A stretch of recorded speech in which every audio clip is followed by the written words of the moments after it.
Hockey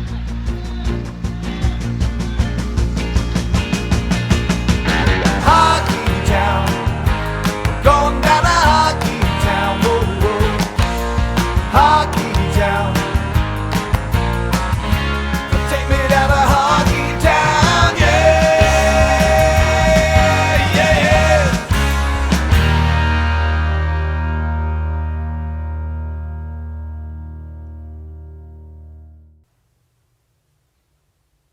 Hello, hockey fans. We're on the air. We're at PACT-TV Studios. This is the Minnesota Hockey Connection Show. And we got a lot to talk about. State tournament, boys, and NCHC has their frozen face-off this week. So a lot of hockey talk. So, but to start off, I'm going to go with the state tournament. I've been going to the state tournament credentialed for over 30 years. And somehow, one person at the state high school league decided not to credential me. I see 200 games a year in high school hockey. And over the last 30 years, I've traveled over 500,000 miles. And that's still people that know me in the hockey business, coaches and that, none of them can believe it. So I sent a email to the state high school league executive director, Eric Martins, and I never received any response back in the last 3 weeks. And a lot of people that know me on my Facebook and that shared this and made comments. And I just want to say one thing, I appreciate it. I did go to every game at the state high school tournament. I couldn't bring in a computer, so I couldn't do a lot of stuff at the tournament as it was going on, the games.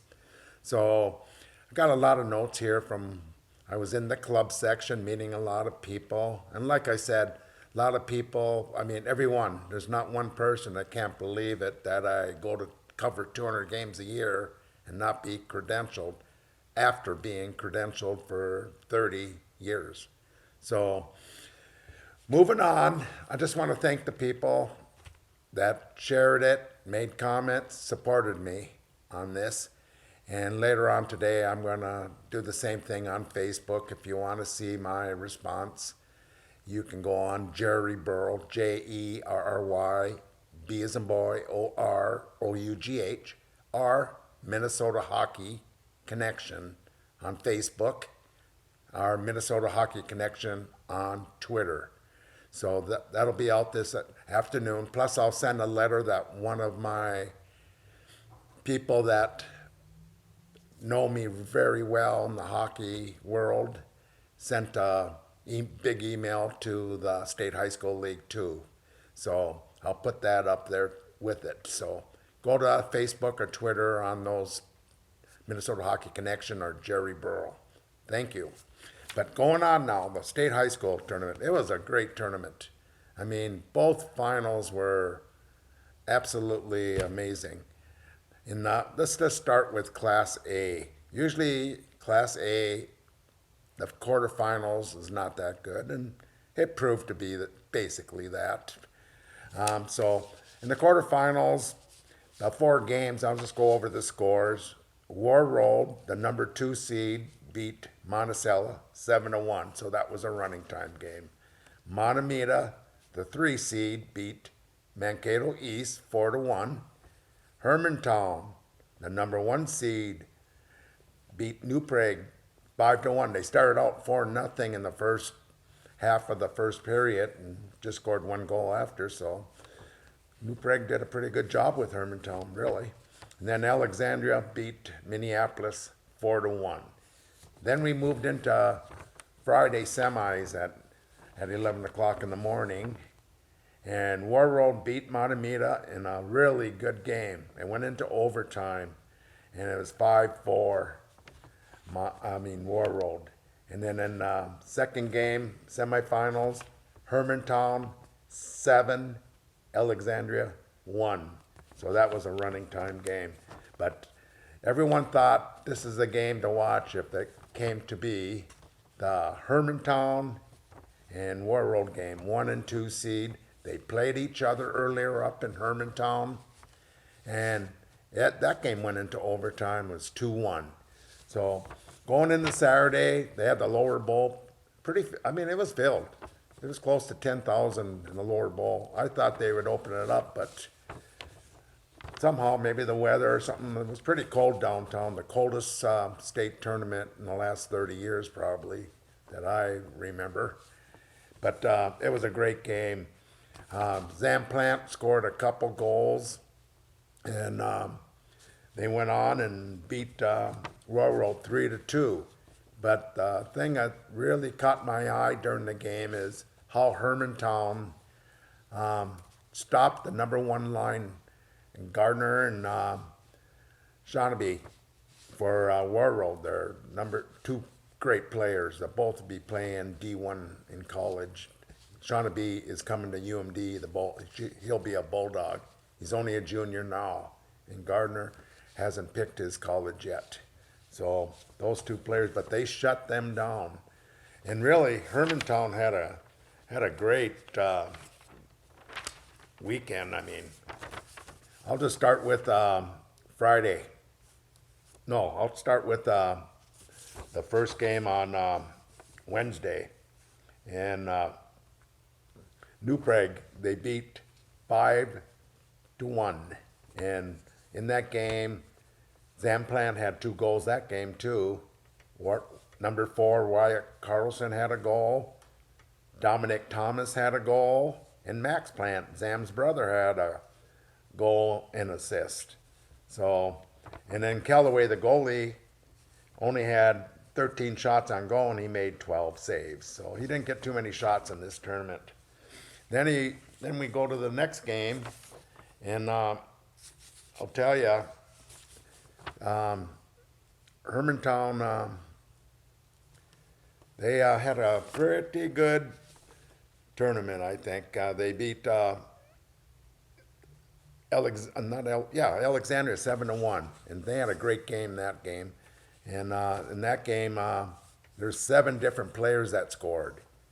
So that's how deep this team is, Hermantown. They had Josh Kopperman, they had Ty Hansen, they had Dallas Vayu, they had Dominic Thomas, they had Cade Kalansky, they had Max Plant, and Gavin Bloomdahl. All scored, 7 different players. So that was a great game for Hermantown where everyone was in the action, it seemed like. And then they went to, like I said, final game, championship game with War Road, and they beat them 3-2 in Zamplant and scored 2 goals. And like I said, they just stopped that first line for War Road, and they got a state championship. And you got to give credit to Hermantown. A lot of people say, well, look at all the players they have. It's almost guaranteed. Yeah, but sometimes that's the hardest thing to do, is have so many elite players on one team. A lot of times some of these players go individual and they want to get points and have recruiters look at them during these tournaments. But this team and the coaches did one heck of a job playing as a team. And they deserve everything they got this season. They are the true Class A championship team. And they'll remember this for a long, long time, for the rest of their life, for the players. And hats off to the coaching staff for keeping this team as a team too, because that's really hard when you have a lot of elite players. So congratulations to Hermantown in Class A. So now we're going to go to Double A. Double A was an amazing tournament. 8 teams, the parity, you can pick any team to start the tournament and say this team is going to win it, and I wouldn't say, no, you're wrong. It was the parity tournament, I call it. The only thing is sometimes a team might come in and play a bad game, like in the first game of the Class AA quarterfinals. Prior Lake beat Cretin, the number 2 seed, Cretin Durham Hall, and they beat them 6-0. And one of the players on Prior Lake, Alex Bump, who was a Mr. Hockey candidate, scored 5 goals and 1 assist in that game. I mean, you can't dream this for a game for one player, but it was an amazing game for Alex Bump and Prior Lake, 6-0. This was Prior Lake's first time to the state tournament. And I tell you, the fans from Prior Lake, they were eating up every ticket. It was the most, I think, filled house for a Thursday morning game. And since I've been going, like I said, 30 years. So that was a great game for Prior Lake. Second game, well, last week when on our show I picked the winner of this game would probably win the state tournament. Well, I'm wrong that the winner of this game will win the state tournament, but Maple Grove, my pick, beat Edina 5-2. And I tell you, there's a lot of elite players on these two teams, but Maple Grove, you probably, if you watch some of the games on TV, you get some of the players like 27, Finn Brink, 17, Landon Gunderson, number 19, who I thought probably was the best player in the whole state tournament, Joshua Giuliani. And so those players scored during that first game against Edina and beat them 5-2. And Brink and Giuliano had 2 assists in that game too. So the third game in the quarterfinals, Hill Murray, who was the number 1 seed, and a lot of people probably, if you take all the teams in this quarterfinals, the parity and everything, a lot of people had Hill Murray winning the tournament. Well, they beat Lakeville South. Lakeville South had a great season. They only lost 3 games. But I think when you don't have a strong schedule, sometimes that hurts you a little bit and when you play the big teams in the state tournament. And I think that's what happened. It's hard to play 3 periods when you're playing a really good team. And Hill Murray beat them 3-2. In the last game, we got the winner of the tournament beating Moorhead, which was an excellent game. I thought Moorhead outplayed them, but it was 1-1 after regulation, and it went to 2 overtimes. And another 2 players I really loved during the tournament were on Andover. They were number 12, Gavin Thornton, and Caden Casey, number 15 for Andover. Those 2 players, every game, they were elite. And they made many good plays. They scored many goals, many assists, did a lot of defensive work. So those 2 players I really loved during the tournament. So the first quarterfinal game for Andover, they beat Moorhead 2-1 in 2 overtimes. So now we go to the big Friday night semis. That's the biggest ticket in town. There's over 20,000 people that come because some people leave the stadium and they resell tickets then. So there was over 20,000 Friday night. And first game, Maple Grove stopped Alex Bump, who had 5 goals in this first game. And they went on to beat Prior Lake 6-2. And then again, number 19, Joshua Giuliani, had 3 goals, 1 assist. And number 27, Finn Brink, had 1 goal, 2 assists. And number 17, Landon Gunderson, had 1 goal and 2 assists himself.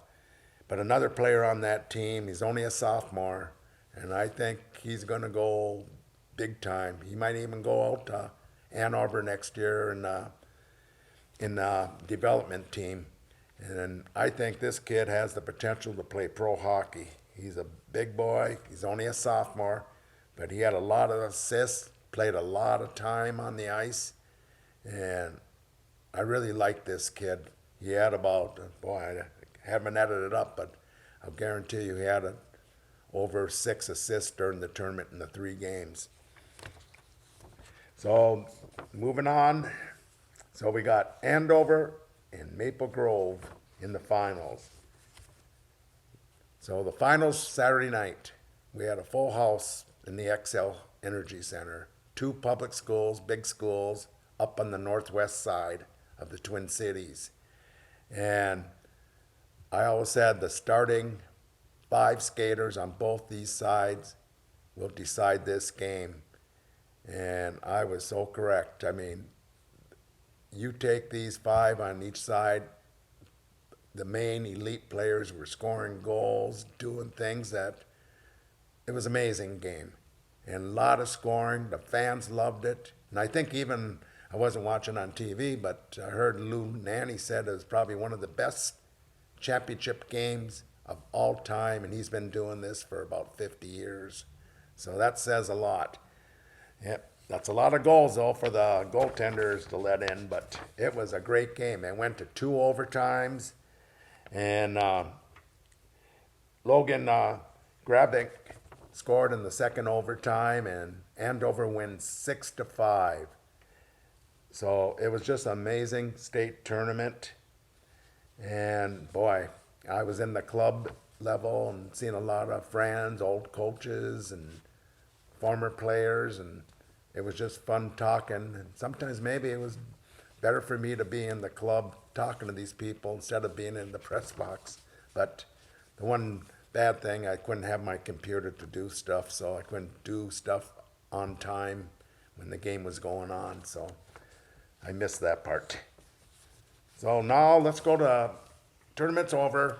We got Maple Grove, second place. They deserve first place.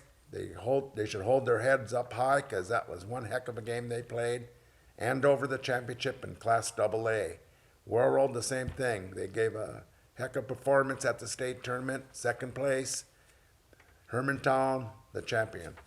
And congratulations to all those teams. Now let's go to Mr. Hockey.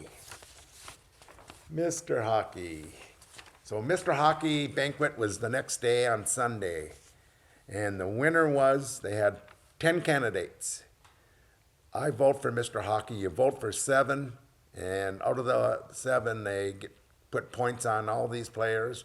And at the end, they get 10 skaters for Mr. Hockey. So they had 10 skaters for the banquet. And the winner was Max Strand from Rosal. He had 36 goals during the year in playoffs and 42 assists. So 78 points in 27 games.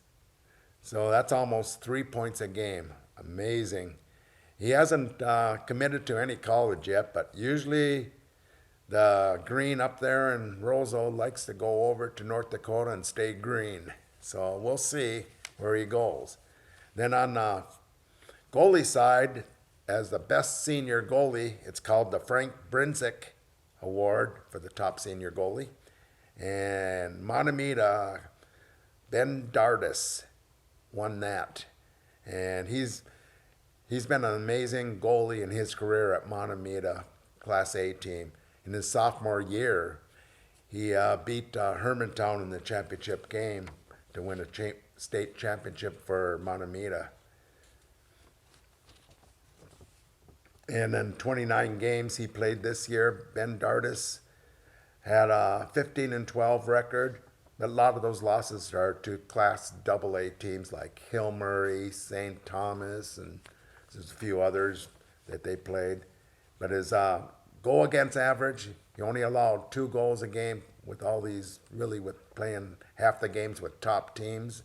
And his save percentage was amazing, .938. That's a high percentage.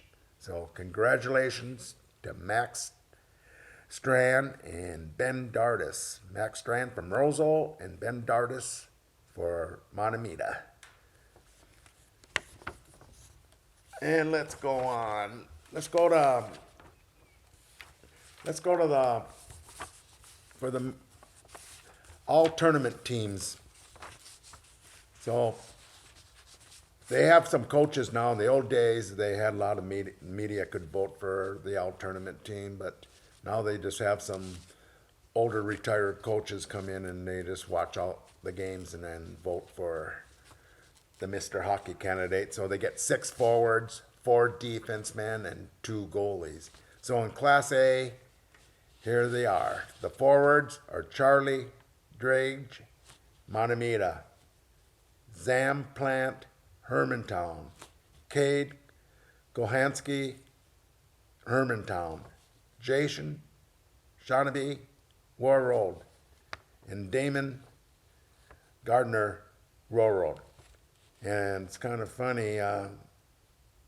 Let's see, 1, 2, 3. Three of them are only juniors. So I hope they all come back and play hockey again in their senior year at high school. I hate seeing kids leave early and play juniors, but it happens. So on defense, we have Drew Pitts, Minneapolis. That's a good story too. Minneapolis, they haven't been in the tournament in years, and they co-op with all 8 schools in Minneapolis, and probably only 3 or 4 of the schools will bring out hockey players. But it's good to see Minneapolis back in the tournament, and that's why Class A could be a very good tournament when you have teams like Minneapolis in there. Inner City. Okay, defense, Drew Pitts, Minneapolis, Ty Hansen, Hermantown, Ben Janzik, Hermantown, and Carson Reed, Royal. And goalies. Goalies are Ben Dardis, Montemita, and Hampton Slakinski, Royal. I thought Kellaway for Hermantown should have been in there, but maybe because he didn't get that many shots on goal during the tournament, that maybe that's the reason why they never voted for him. But Kellaway had a heck of a year, and he was a big part of that Hermantown championship team. Okay, now over in Class AA. We got forwards, Alex Bump, who had that 5-goal game in his first quarterfinal game with Prior Lake. And then Landon Gunderson, Maple Grove, number 17. Josh Giuliani, Maple Grove, number 19. Finn Brink, Maple Grove, number 27. That was the starting forward line for Maple Grove. Then we got Caden Casey, number 15 for Andover. And Gavin Thornton, number 12 for Andover. They were part of a great first line for Andover, with Conneray, number 8, the other one, but he didn't make the all-tournament team. Defenseman, Jackson Anderson, number 4 for Prior Lake. I'm only giving the numbers of their jerseys because a lot of people watch the games on TV and will remember some of these numbers. Leo Gruba, Hill Murray, number 11, jersey number. Weston Knox, Andover, number 4. He scored a goal in that championship game. And Daniel Nelson, Maple Grove, number 20 for Maple Grove. And the goalies were Jack Erickson, Hill Murray, and Austin Bruns for Andover. A little story on Jack Erickson. There was Nick Erickson that was the starting goalie for Hill Murray, and something happened during mid-season where he left school. And so Jack Erickson took over the goalie job, and boy, he played the rest of the season like he was a starter for 3 years for Hill Murray. So great job by Jack Erickson, Hill Murray. And Austin Bruns, he had a solid year, and now he got a state championship. So congratulations to all those players in Class AA. And then just go over some of the top scorers in the tournament. Number 19 for Maple Grove, Joshua Giuliani had 8 goals and 4 assists. He was a top scorer. Then Alex Bump had 7 goals and 1 assist for Prior Lake, number 19. And then Damon Gardner had 6 goals and 1 assist for Royal. Gavin Thornton, 4 goals and 4 assists for Andover. Zam Plant, Hermantown, 4 goals, 3 assists. And then Caden Casey, 3 goals and 3 assists. So a lot of scoring for some of these players at the tournament. So it was a great state tournament on both sides. And I'll tell you, those championship games were worth the money to go to. I would have paid $100 for going to that Friday night session. Okay, let's get into college hockey. So we're getting into the conferences tournaments now. And the winners of each conference gets an automatic bid into the NCAA. There's only 16 teams can make it. But a lot of these teams that are playing right now for the championship and their tournaments would be there anyhow because of their pairwise. They're up in the top 10, 12 teams in the pairwise. So I'm just going to go over what's left in some of these tournaments and who's left in these tournaments. In the Big Ten, we got the Gophers playing Michigan on Saturday. And all the Gophers and Michigan will both be in the regions, top 16, and both of them could be number 1 seeds in the regions too. And then Notre Dame is going to make it because they're, I think, tied for 6 in the pairwise, so they'll make it for sure. Then the NCHC, the league that has the most teams that will make the tournament. So we got Denver, UMD, Western Michigan, North Dakota, and St. Cloud State is not in the Frozen Face-Off. They will be there. The Frozen Face-Off is this Friday and Saturday down at St. Paul. It's a great tournament. Denver plays UMD at 4 o'clock on Friday, and then 7:30 we got Western Michigan and North Dakota. So I would get down there and want to watch some good hockey. XL Energy Center Friday and Saturday this week, 18th and 19th. So, hey, that great state tournament. The college tournaments are starting. Then after that, the juniors play their tournament. And then Stanley Cup. So, hey, get out there and see some more hockey. And we'll see you at the rink. And thank you, PACT-TV Studios. It was another great year in high school.